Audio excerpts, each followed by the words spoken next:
Hey, what's up guys? Me Kevin and I'm back for another video. So right now, may hawak akong a very nice gaming mouse from Zhaopin. This is the Zhaopin Z1 Pro.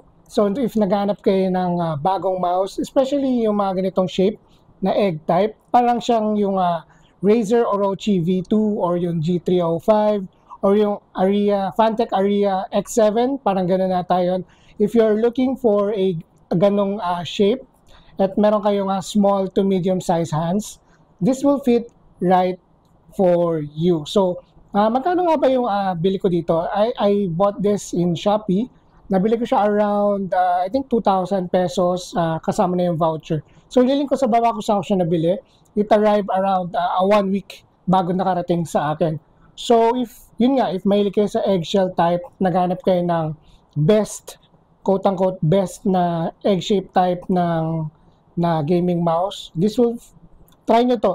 Maganda yung performance niya sa akin. I've been using this for about 2 to 3 days at test ko siya extensively sa aking work. Tsaka sa minor gaming na rin, and I'm really impressed by it.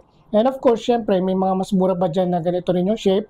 But for the amount of features na meron ito, I think sulit na sulit naman. So yan, box natin, i-check natin kung ano yung laman niya. So let's go! Alright guys, so ito na yung mouse. Ginagamit ko na siya for about 2 days. Sabi ko nga kanina, ina-unbox na natin siya, of course.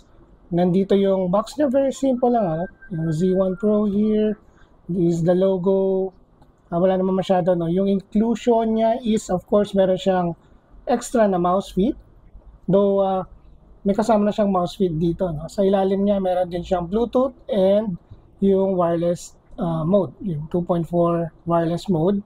At meron siyang DPI button dito. Actually, yun lang yung meron dito sa baba. At yung sensor, of course, which is the Pixar 3395, if I'm not mistaken. So, a very good gaming mouse for, syempre, for competitive gaming. Pwede nyo siyang gamitin. Meron din siyang carrying pouch case. Yan. If you're going to travel. Yan. At ito naman yung sa ilalim. Sa ilalim, meron siyang braided cable, So, pwede siyang i-charge using this. I think this is around 1.8 to 2 meters. Dito naman, nandito nakalagay yung dongle natin. Yung wireless dongle. Actually, nandito siya. Tanggalin ko lang. Ito yung dongle niya, So, pwede nyo itong ikabit sa PC nyo for extension para mas malapit sa inyo yung signal. Pwede nyo gamitin yung cable na yon, yung Type-C cable included. Ikabit nyo dito, then place it here. Yeah. Para mas malapit yung sensor sa mouse mismo. If you want the lowest latency possible. Yung sa coating niya, yung sa paint job niya is maganda. Wala siyang creaking pag dinidiinan ko sa sides. All the buttons were crisp. Ay magsa-sound test tayo mamaya. Yung color nito is very good, yung bright yellow. Marami pa siyang color available. May red, white. Meron din siyang, I think, orange, black. Ayan. Marami siyang option na pwede nyo pagpilian. Lilink ko sa baba. I really like the smoothness, the feel in my hands. I have I think a fairly medium-sized hand. At kaya ko mag-hybrid claw and yung a little bit of palm grip, ganyan, hybrid. Yan ang smooth ng kanyang sensor. Though I'm not really playing it competitively, So, parang 80% of the time, I'm using it for work. Naghanap lang ako replacement ng aking nag-retire na Death Adder na V2X. So, from a very large mouse to a small medium mouse, I think merong transition curve. But in a few hours na ginagamit siya, nagsettle na yung hands ko. Hindi na masyado straining sa kamay. 52 grams. Itong mouse na to, very lightweight. Sabi ko, may 500 mAh na battery kasama dito. At meron din siyang software na ipapakita ko rin in a while. Sa sides naman, ito yung buttons niya, Medyo may kaliitan siya, to my liking. Nasanay kasi ako sa malalaking buttons katulad dito. Sa aking Razer. Dito naman is very subtle lang, maliit lang. But nasanay na rin ako. Ito yung shape niya on the sides. So yung gitna yung humps niya, no? So if mahilig nga kayo doon, at meron dito ang parang curvature dito sa kanyang para may rest yung thumb nyo. So very comfortable naman sa hands. Okay, so a quick sound test lang muna tayo before anything else. So nilapit ko yung mic dito sa aking mouse. So let's go.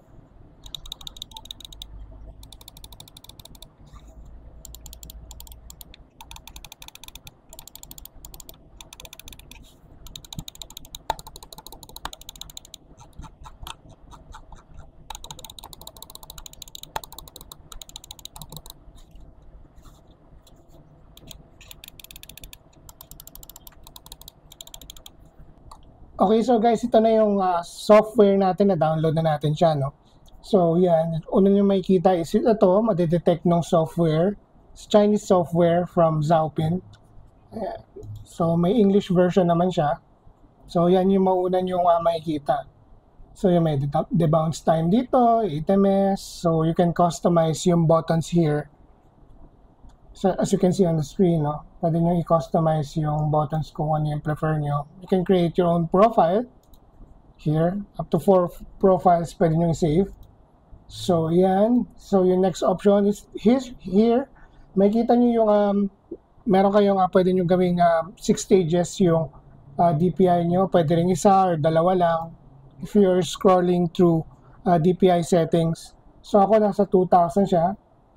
Pwede rin yung palitan to. Yung sa gitna, yan, pwede nyo increase or decrease. As you can see here, set it to 2,000 lang.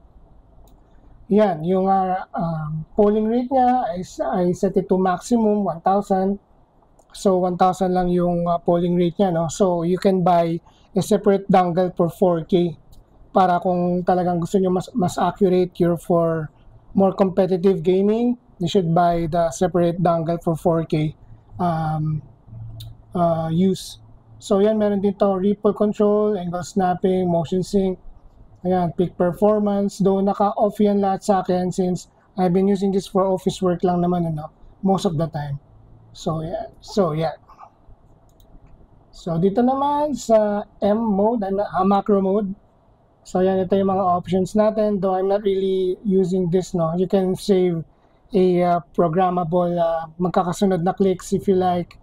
You can create a cycle of clicks of mag-record kayo ng program here. You can do this, but for me, I'm not using this. I have no use for this. So yeah, at least may options kayo to do so. Ito na yung last option is yung firmware settings. Pwede nyo i-update dito. Doon na-update ko na to ata, I think. So yan. So pwede nyo rin iset sa Windows. Pagbukas nyo ng computer, mag-run yung software para mag-sync dun sa mouse nyo automatically pag meron kayong options na binago. At yun lang naman actually, very basic, very easy to use na software, very straightforward. Tapos dito sa top right, makikita nyo yung battery left here. So binili ko siya nasa 68%. O 10% pa lang nababawas for about 2 to 3 days of use. Yun, very good battery life in my opinion, and I'm enjoying it so far. Okay, so guys, that concludes my very quick review about this gaming mouse. No, I'm really enjoying using this mouse. So, yan, halagang 2,000 pesos or around $40. This is hard to beat, lalo if you're looking for a good alternative sa Razer Orochi V2 or Aria X7 or G304, yung mga similar egg-shape na mouse. This one, I think it's my #1 mouse currently. First time ko gumamit ng egg-shape na mouse, at nakahawak naman ako ng ibang mouse, yung Orochi and yung sa Logitech. But this one, I think, is the best that suits my hands. Actually, yun naman talaga yung pinaka-important part, is hanapin yung kung saan kayo comfortable.